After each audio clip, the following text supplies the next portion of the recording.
Hey everybody, so I know that it's been a little bit since I made my last video and I've been playing around with brushes for the longest time, just trying to understand them. There's so many options that I never even knew about before going through this textbook, and so I recommend everybody exploring them.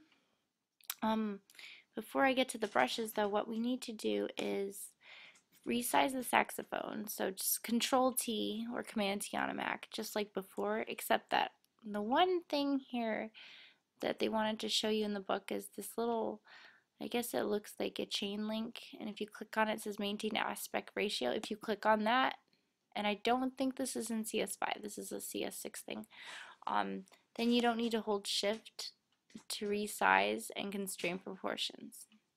Now if you don't click this, you can make your saxophone out of whack if you're not holding shift. So shift constrains proportions, or you can click on that little chain link. I guess it chains the width and the height together. It says W and then the 74% H 74%. So it keeps it the same percentage. And what I'm doing right now is I'm just clicking on the W and dragging to the right and to the left to also adjust the size that way. Or you can actually type it in. Like if I want to go back to what I had before 100%, I just go 100, enter. And then because the maintain aspect ratio button is selected, then it keeps the other side the same. So 100, 100. 100 for width, 100 for height. So that's just a little FYI if you have CS6. And I'm going to hit enter. Oh, actually it's supposed to be, let me resize it again. It's supposed to be, oops, I forgot to put the link. There we go. Yeah, resize the link. Resize it to about that size. That's what they have. And I don't understand the design concept behind making it that size. Maybe it's just to show you how to resize an image, and that's all. But let's see, the next step is to go open your brushes.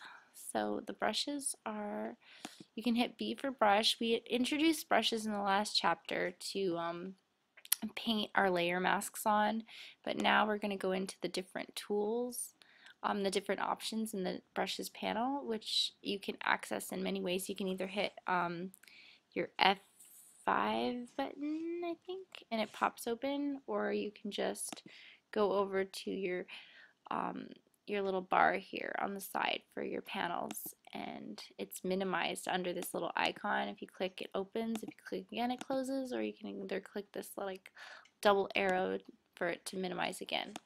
So there's many ways to access this part, and I think actually over here this might be similar. It's like a mini version of it. Okay, yeah, this is more just about like the brush tips and the size, whereas if you go to the other panel, you have so many other options.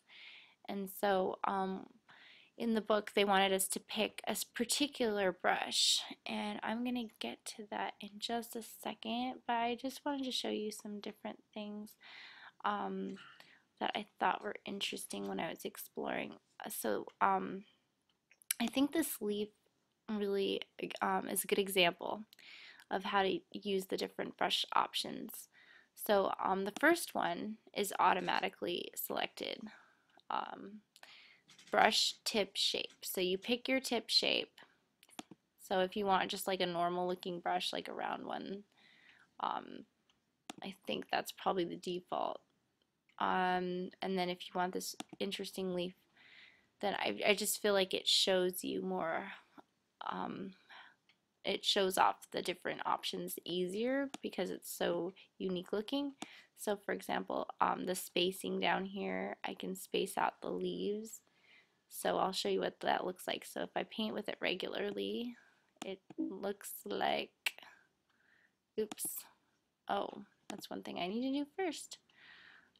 Let me make a new layer because I cannot paint on top of the saxophone smart object. So I need to make a new layer. We'll do that in just a sec.